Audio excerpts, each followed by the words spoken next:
Notre rôle maintenant, c'est détecter notre lumière et en profiter au maximum. Et quand on a un plaisir ou un désir, la porte s'ouvre encore plus grande. Vous comprenez, c'est quoi la lumière? Lumière, amour. C'est pas important qui tu es, où tu es, comment tu es. Dieu t'aime.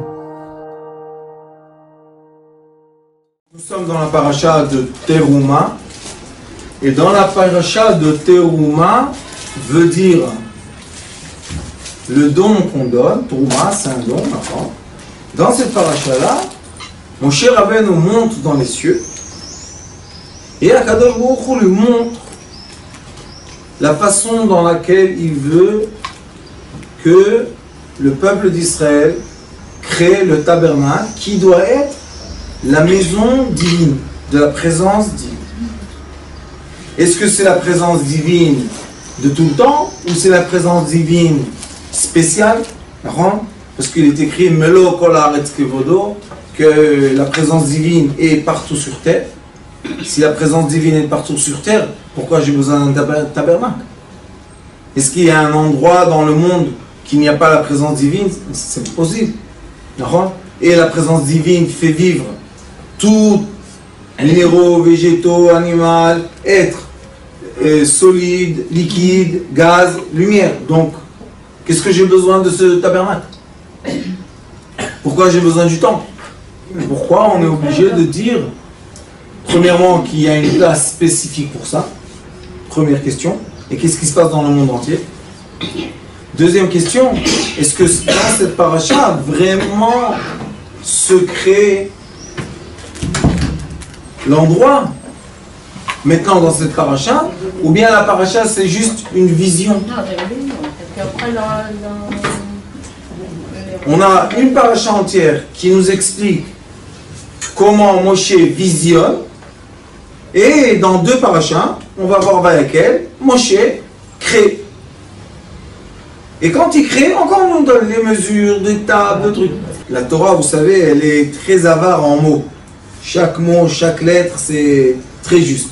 On se pose la question, pourquoi la création de ce tabernacle avec les outils, pourquoi ça se dit deux fois? Dis-moi ça, ou parachat Teruma, ou parachat Vayakel, tu me dis voilà, fais ça et ça et ça. D'accord, j'ai compris, je fais ce que tu me dis. Le ciel et la terre, il y a la partie spirituelle et il y a la partie matérielle. Mais à la fin, le tabernacle a été quoi? Du matériel. Donc dis-le-moi, dans l'aspect matériel. Nous avons quelque chose de très bizarre, deux plans. Il y a le plan de la vision de Moshe Rabbeinu et le plan de l'action sur terre. Pourquoi deux? Vayedaber Hashem el Moshe. Les mots. Akadosh Baruch Hu parle avec Moshe pour dire les mots. Daber el Bnei Israël. Veikrou li teruma me'et kol ish asher yidavenu libo. Il lui dit Veikrou li teruma. Et dans le mot Trouma, il y a un secret. Il y a le mot Torah, mais Torah. C'est Mea Torah. Mais il y a un autre secret. Le secret est Terei Ma. En araméen, Trei, c'est deux. Ma, c'est 45, c'est l'homme. Cette paracha veut nous dire, sachez qu'il y a deux hommes. C'est quoi deux hommes? Qu'est-ce que c'est que ces deux hommes? Qu'est-ce que c'est ça? Eh bien, sachez qu'il y a l'être humain physique et il y a l'être humain spirituel. Est-ce que nous sommes seulement ce physique ou bien nous sommes quelque chose qui est aussi au-delà du physique? Si nous sommes seulement le physique, la Torah doit nous parler seulement dans l'aspect physique. Mais si la Torah nous donne un parchemin entier d'une création physique, et après elle répète les mêmes choses, les mêmes dimensions, les mêmes dans le physique, veut dire que la pensée est au-delà de l'action. Et il est écrit, sauf Maaseh, la fin de l'action, B'marshava techila, avec une pensée avant. Que chacun construit son petit métamigdash à l'intérieur de sa mère. Vous parlez de la religion? Je ne suis pas religieux. La Torah, c'est les rôles qui nous indiquent quoi? Le comportement de l'être avant qu'on commence avec les religions et les histoires, qui est plus grand, qui est plus petit, qui est plus savant. Je ne parle pas de ça, moi. Moi, je suis simple. Presque un saint. Simple. Mais dans cette simplicité de l'être, il faut se reconnaître quand même. Quoi? Qui je suis? Pourquoi j'ai des actions? Pourquoi je parle? Et pourquoi des fois je pense? Et pourquoi des fois je ressens? Et pourquoi des fois j'aime? Et pourquoi des fois j'aime pas? C'est bien construit toute cette histoire. D'accord? Une personne vit, je sais pas moi, 80 ans, eh ben dis donc, le paquet il pèse, hein? C'est quoi ce paquet? Pourquoi on dit ça? Pourquoi ça pèse? Qu'est-ce qu'il y a? Mes pensées c'est n'importe quoi. Je pense ce que je veux. Oui, tu penses ce que tu veux? Oui. Et après, qu'est-ce que tu fais avec ces pensées? Mais je fais rien du tout. Est-ce que tu es capable de quoi? D'ignorer tes pensées? Non. Non, tu peux pas. Mais est-ce qu'elles sont en mer, les pensées? Parce qu'elles nous empoisonnent l'esprit. On dit bien, elles nous empoisonnent l'esprit. Est-ce qu'elles sont Il y a les perdues? pensées positives. Qu'est-ce qu'il y a? Il y a un monde entier, invisible, qui est dans notre cerveau. Ce monde invisible nous envoie plein de messages positifs ou négatifs. Notre corps traduit ces messages. Les messages en paroles, en action, en attitude, en plein de choses. Oui. Oui, alors la Torah nous dit, faites attention mes enfants.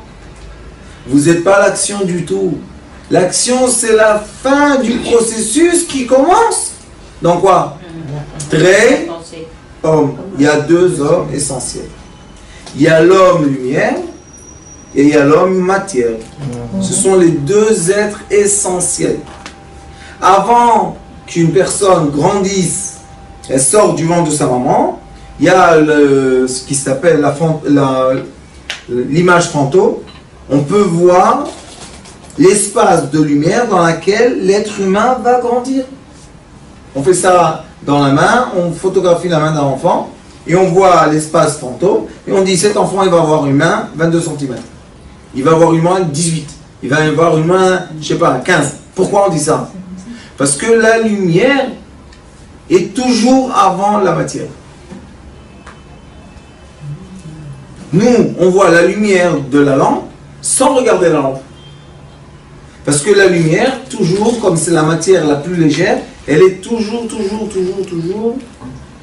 en avance. Et qu'est-ce qu'elle fait? Elle contourne la matière. Donc, quand on veut influencer la matière, mon cher Rav Tzadik, on doit travailler la lumière. Et si on travaille la lumière comme il faut, la matière vient dans nos mains sans bouger. Et si on ne travaille pas la lumière comme il faut, eh bien la matière ne se comporte pas comme on veut. Et qu'est-ce qu'on dit? Rav, j'ai fait des prières, j'ai fait Teilim 40 jours, j'ai fait Perek Shira 40 jours, j'ai fait...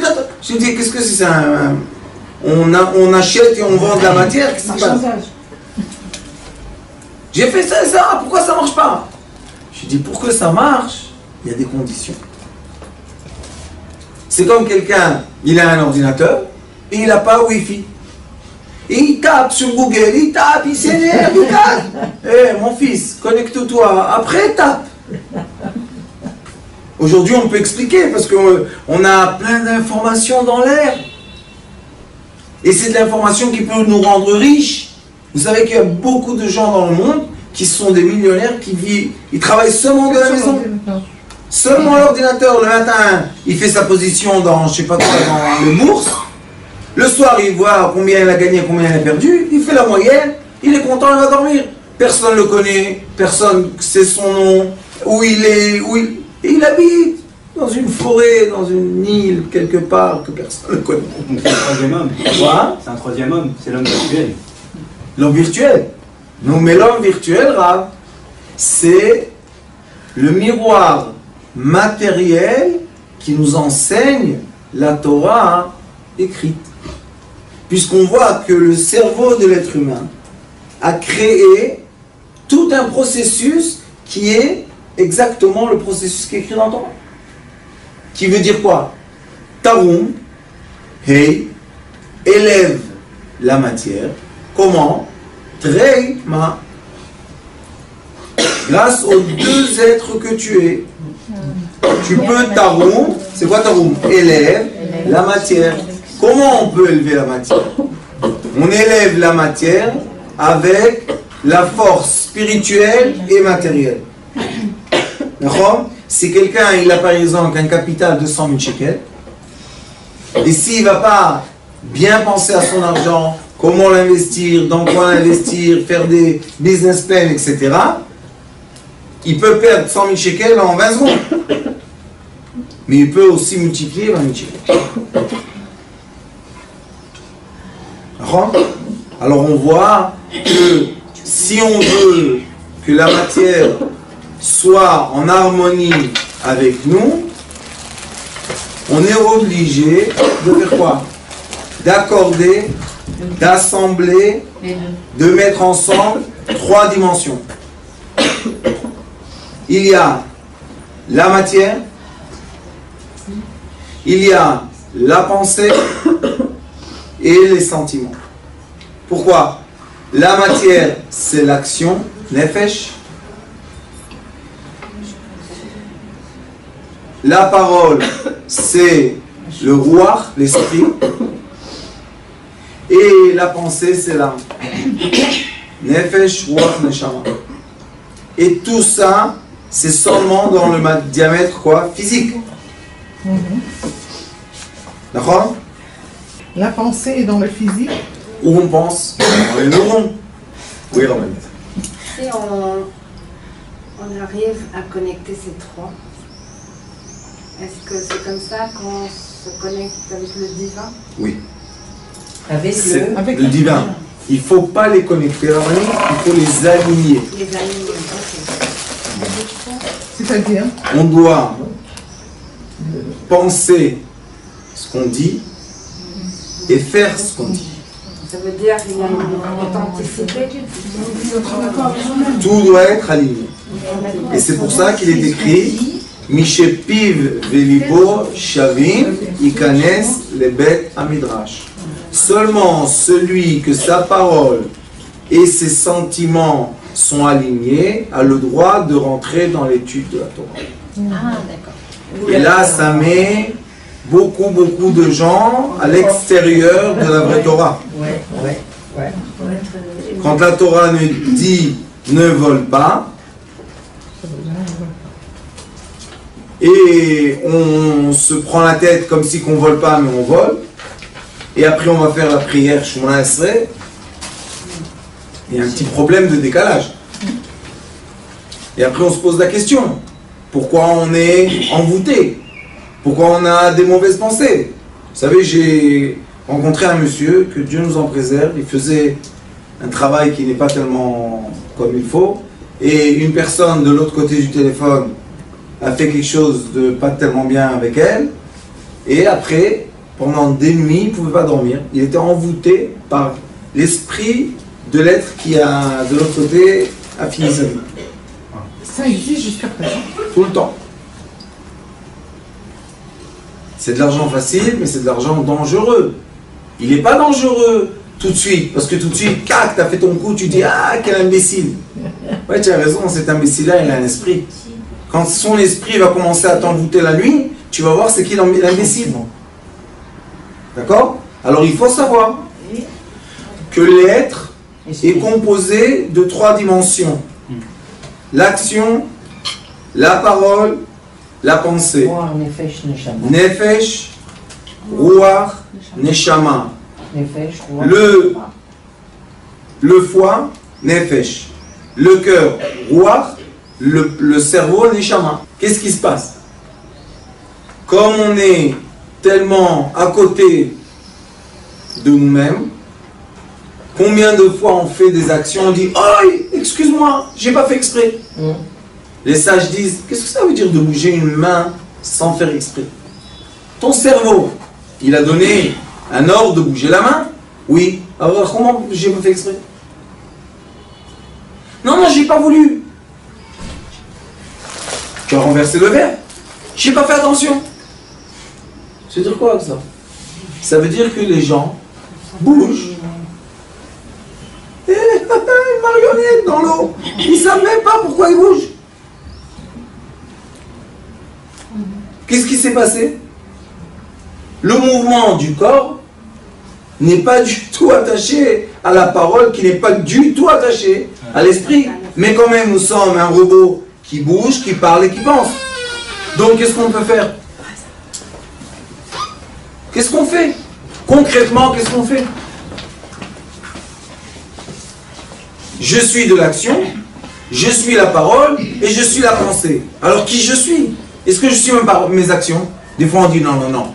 Rare, on s'excuse, vraiment on ne voulait pas le faire. Vraiment, on ne voulait pas, on ne voulait pas. Alors pourquoi tu l'as fait?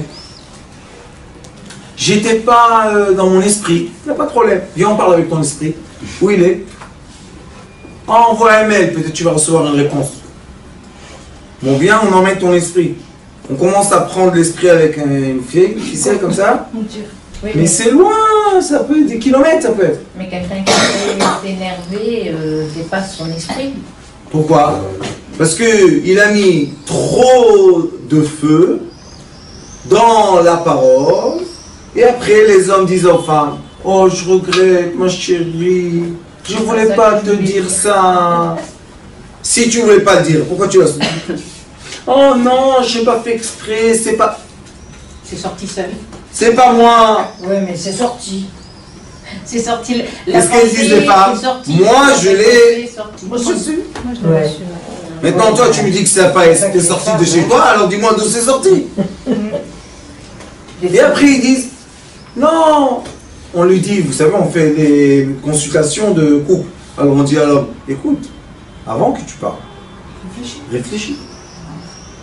Mon père, Allah Shalom, me disait, tu tournes la langue 10 fois dans ta bouche avant que tu sors un mot. Ouais. Il a raison. Pourquoi? Parce que si je ne dis pas ce que je pense, les gens vont avoir la pensée de moi tordue. Mais est-ce que les gens ont voulu penser de moi de façon tordue? Non. Qui les a emmenés à cette pensée? Toi. Ah, qu'est-ce que tu veux que je fasse maintenant? Pardonnez-moi, pardonnez-moi, il n'y a pas de problème, on te pardonne, il n'y a pas de problème, viens, Yom Kippour, on a tout nettoyé. Pas Yom Kippour, Rosh Chodesh, on a tout nettoyé. Pas Rosh Chodesh, vendredi, on a tout nettoyé. Pas vendredi, minuit, on a tout nettoyé. Ah! Et quand tu recommences, est-ce que ça nettoie vraiment? Alors, on te pose la question maintenant, pourquoi tu l'as refait? Excuse-moi, tu es la seule au monde, Akadosh Baruch Hu a dit à mon cher Rabbeinu, écoute, pour qu'on vive bien ensemble, en harmonie, le peuple d'Israël et Akadosh Baruch Hu, vous, les Hébreux, vous allez faire une action que je demande à personne d'autre, mais vous allez la faire que votre pensée est alignée à votre cœur, à Sheridaven au Libo, d'accord? Vous allez Trouma, vous allez être l'homme céleste, l'homme du cœur et l'homme de l'action alignés avec moi. Et c'est pour ça que si vous regardez tous les sacrifices qu'il y avait au temple ou dans le tabernacle, ce sont des sacrifices qui sont dus à quoi? Au feu. Pourquoi le feu? Pourquoi les fumées? Pourquoi les fumées qui montaient dans les cieux? La fumée du grand autel, la fumée des épices et la lumière qui vient de la menorah. Pourquoi ça? Parce que la fumée, tout le temps, monte en haut. Une flamme, tout le temps, veut aller en haut. Alors il nous a dit, regardez, moi, je vais mettre une force sur terre, que par la force qui existe sur la terre, on va tester est-ce que votre parole, votre pensée et votre action étaient Sont en accord. Et un des plus grands secrets du temple était que quand la personne qui emmenait le sacrifice avait une mauvaise pensée, Ça suffisait la pensée, hein. Elle emmène un veau. Vous savez combien coûte un veau? Je sais pas moi, 7000 shekels. Il lui dit, voilà, Cohen, je te donne le veau. Et il dit, excuse-moi, j'ai pas fait... Et ils emmènent le veau. Le Cohen, il le monte sur l'autel. Et la fumée, elle n'a pas la bonne direction. Elle devient l'image d'un chien. Tout le monde voit qu'il y a un chien. Quelle honte. Alors on me pose la question, monsieur, c'est quoi ce sacrifice-là? Ah non, j'en ai un veau. Tu peux emmener 5 veaux. Mais tu fais pas mettre un chien en haut, nous on veut le lion. Un autre il vient avec un pigeon. Qu'est-ce qu'il y a? Qu'est-ce que tu as? Je veux pas. Top, un petit pigeon. Tout droit. Ouais. Parce qu'il est sincère. Parce que son action, C'est vrai. ce sentiment et sa pensée étaient exacts. Et ça s'appelle Mishepiv Velibo Shavim. Que l'origine de la vapeur qui sort, de la buée, et la buée qui sort, soient les mêmes.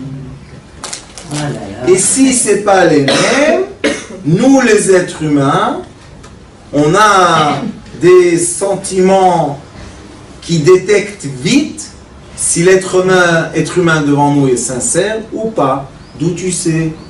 Mais on peut ne pas être aligné et être sincère. Comment, Rabbanit? Le temps d'être aligné, on est sincère. Non. Je suis pas comme ça. Seulement l'action, écoute-moi Rabbanit, seulement l'action, la parole et la pensée qui sort de quelqu'un qui est aligné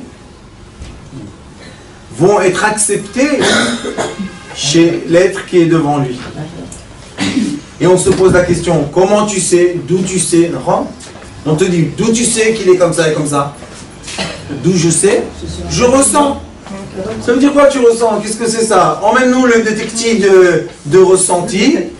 Les êtres humains se croient plus, alors ils ont créé des détecteurs de vérité. Est-ce que c'est valable au tribunal? Non. Pourquoi? Parce que l'être humain est arrivé à un tel degré de mensonge qu'il arrive même à se mentir à lui-même. Voilà, Baruch Hashem, on est au milieu de l'océan. Où on va? Il n'y a rien, nulle part. La Torah nous dit, tu veux t'approcher de moi? Tu veux que Doshim, tu veux Acharemot, que Doshim, moi? Avec moi, tu vas être seulement aligné. Ça veut dire qu'il y aura sur terre un endroit qui va représenter la vérité de la terre entière. C'est pour ça que Sukkot, on donnait les Hébreux sacrifices, 70 sacrifices en tout. Pourquoi? 70 nations. 70 nations. On est là pour dire quoi? Pour dire que les 70 nations aussi sont alignées à la vérité divine. C'est pour ça que aussi les nations n'ont pas le droit de l'idolâtrie. Pas seulement nous, eux aussi ils n'ont pas le droit à l'idolâtrie. Pourquoi? Parce que tout le monde doit reconnaître que la présence divine est la vérité absolue. D'accord? La reconnaissance de ça ne peut pas être chez quelqu'un que son cerveau, ses sentiments et ses actions ne sont pas dans le même point. Vous savez, il y a des coordonnées, il y a X, Y et Z. Au début, au milieu, quand ils se rencontrent tous, là-bas, personne a une valeur. C'est 0, 0, 0. On rend 0 Y, 0 X, 0 Z. Donc, l'être humain qui arrive à rentrer dans la dimension du point 0, c'est l'être humain qui arrive à être aligné. Seulement quand j'ai réussi à vivre le point, maintenant je peux vivre l'émotion. Après l'émotion, l'union. Ça, c'est deux attributs qui nous entourent tout le temps. Mais on ne peut pas avoir l'accès à ces attributs si on ne passe pas les autres. Parce qu'ils sont un dans l'autre, dans l'autre, dans l'autre. C'est des sphères, enveloppées de sphères. On ne peut pas sauter d'une sphère à l'autre.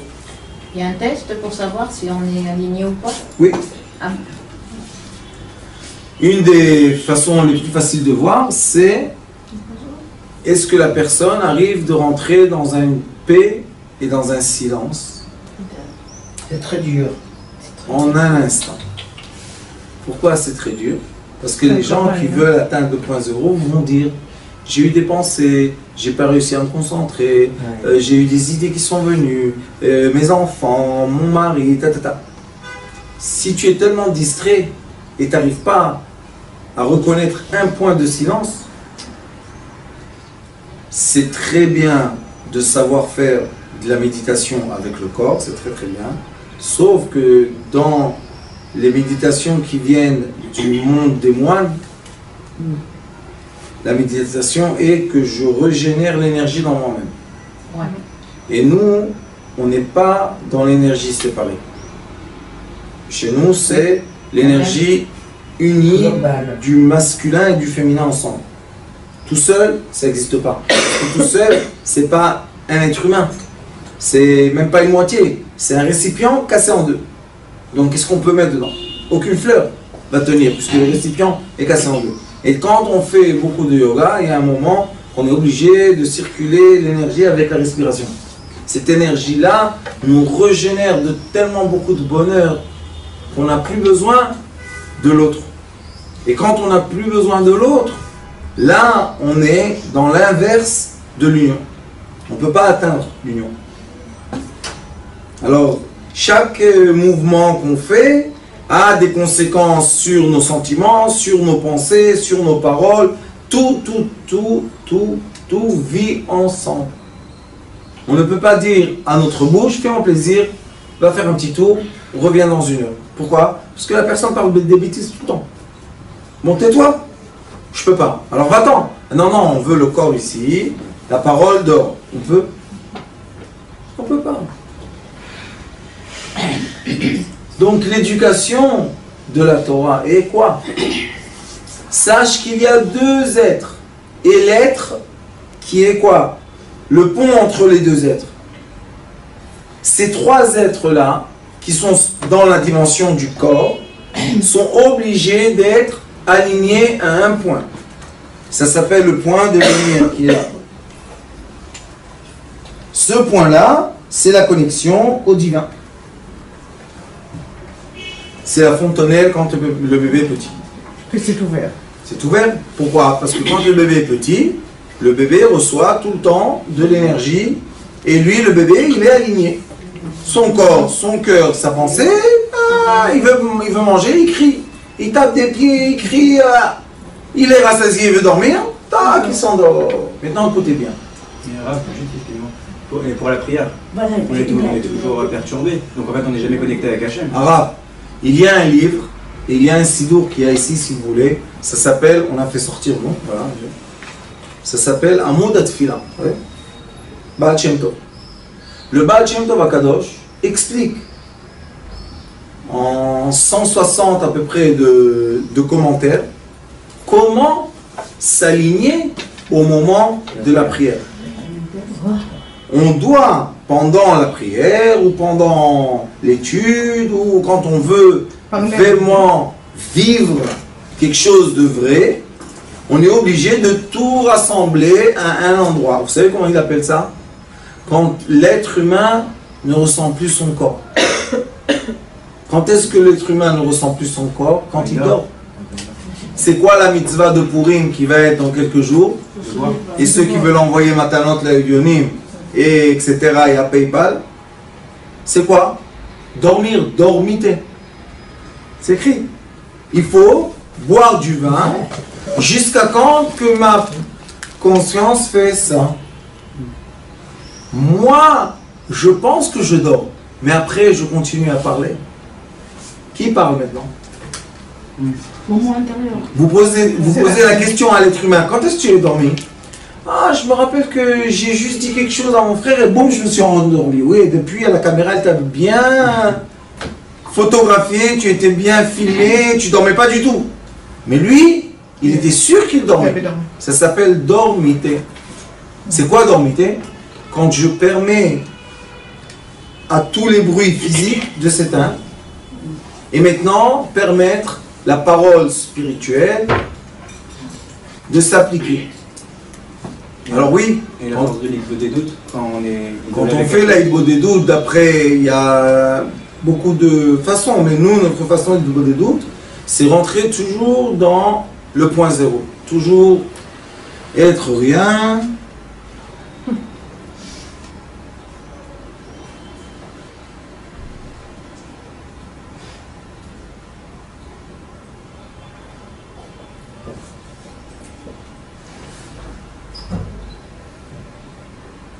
Et maintenant, on pouvait couper le silence, tellement qu'il était vrai. D'accord. Une personne est rentrée dans le silence, tout le monde est rentré dans le silence. Pourquoi? Parce que ce sont des fréquences. Avec l'Ibbo des doutes, on n'est pas obligé de parler, c'est juste d'être à l'intérieur. Parce que quand on est dans le silence, viennent les vraies pensées, les vrais sentiments, les vraies volontés. Ils se manifestent quand ils ont la place de se manifester. Mais quand on est tout le temps dans la course de la vie, qui n'arrête jamais, quand est-ce que tu veux avoir du silence? Mais dans l'étude, c'est pas possible. Ça. Si. Il y a un film sur YouTube qu'on me teste le cerveau. On me met des électrodes. J'ai fait la famille Amsalem. Ils m'ont mis des électrodes. Et je parle, je bouge, et mon cerveau est à zéro. Mais elle était surpris d'ailleurs. Bien sûr qu'ils étaient surpris. Ils ont fait 2 fois pour comprendre comment ça se passe. Elle était surpris. Ouais, mais c'est ça l'attitude idéale, celle-là, pour Oui. l'étude, pour être sûr Pourquoi? qu'on est dans l'étude. Rabbanit, c'est l'attitude idéale pour la vie. Vivre dans le silence. Vivre dans la paix. Vivre dans l'amour. Dans l'harmonie. Vivre dans l'harmonie. Je ne peux pas vivre tout ça si je suis tout le temps perturbé, tout le temps. Parce qu'il se passe autour. Ouais, mais c'est le monde qui est agressif. Grave, je vis dans la même planète que toi. Mais la plupart des gens sont comme ça. Rabbanit, est-ce qu'on est là pour parler à la plupart des gens ou on est là pour parler aux gens qui veulent évoluer dans leur vie? Moi, j'explique les gens la lumière, ils veulent pas. Ils ferment YouTube, tic, stop, ils vont ailleurs. Mais c'est lié à la confiance alors le silence. De soi-même. De quoi Ce qui se passe, c'est que notre confiance de soi-même est dépendante beaucoup de la confiance que l'entourage nous a donnée. Mais quand l'entourage n'a pas la patience de nous donner sa confiance, on reçoit la confiance des gens qui ne sont pas aptes ou adaptés de donner des confiances. Maintenant, notre confiance, ça commence à se dérégler. Et on se dit, je suis bien, je suis pas bien. Je suis gentil, je suis méchant. Pourquoi tu poses cette question? Tu es gentil. Non, mais on m'a dit, j'ai vu, c'est ça. Ça dérègle le point zéro. Et si on ne pose pas de questions, ça va? Oui, Rabbi. Juste profiter de l'instant.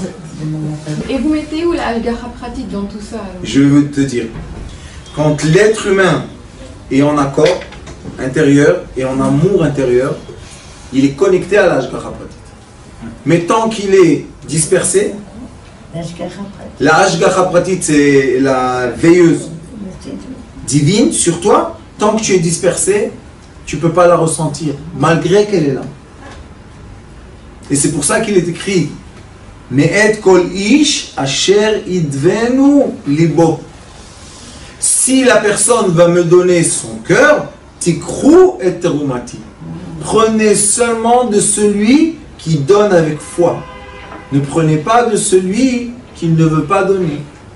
Parce que si vous allez prendre de celui qui ne veut pas donner, cet argent va être pollué. Et l'argent pollué ne crée pas de bonnes choses. Ouais. Malgré qu'on en a plein. Ouais. Donc on doit vivre un petit peu en autarcie tout en vivant avec le Ketzer. À aider le Alors, c'est ça que je veux dire. le Hatam Sofer Akadosh a dit vivez dans la communauté, hors de communauté. Ouais, c'est ça. Chai betocham, parouch mien. C'est ce que j'ai dit.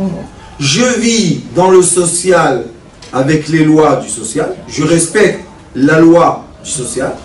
Et si on se serait comporté comme ça en Israël, il y aurait eu beaucoup moins d'accidents, beaucoup moins de morts et beaucoup moins de bêtises. Ça veut dire qu'il y a une responsabilité. Bien sûr. De quoi? De respecter la loi sociale, même si je ne suis pas d'accord. Mais tu vis dedans. Non, moi je veux rouler feu rouge. Oui. Roule 1, 2, 3, le 4e, tu vas avoir un accident. De qui? De quelqu'un qui a pris le feu vert. De quelqu'un qui a traversé. Donc on est obligé de respecter la loi, mais tout en respectant la loi. Écoutez bien ce que je vous dis parce que c'est le plus important de ce jour. J'ai le libre arbitre de vivre. C'est pour ça qu'il faut choisir la vie dans la société, dans les règles de la société. Et même si on n'est pas d'accord, c'est pas la question. Si, on a le choix, mais on a le choix de souffrir et faire souffrir les autres. Parce que quand on ne respecte pas les lois, on les poursuit. Quand on les poursuit, on ne peut pas être dans le silence. Quand on n'est pas dans le silence, nous ne sommes pas dans la vie. Donc non, je veux être réglo, je veux payer mes taxes, même que c'est beaucoup. Je veux payer le ma'am, je veux tout. Ça veut dire qu'on n'est pas victime finalement. Non, on est heureux. Pourquoi? Parce que dès que j'ai réglé mon espace, Social. de quoi? L'être spirituel, j'ai réglé le confort de l'être matériel.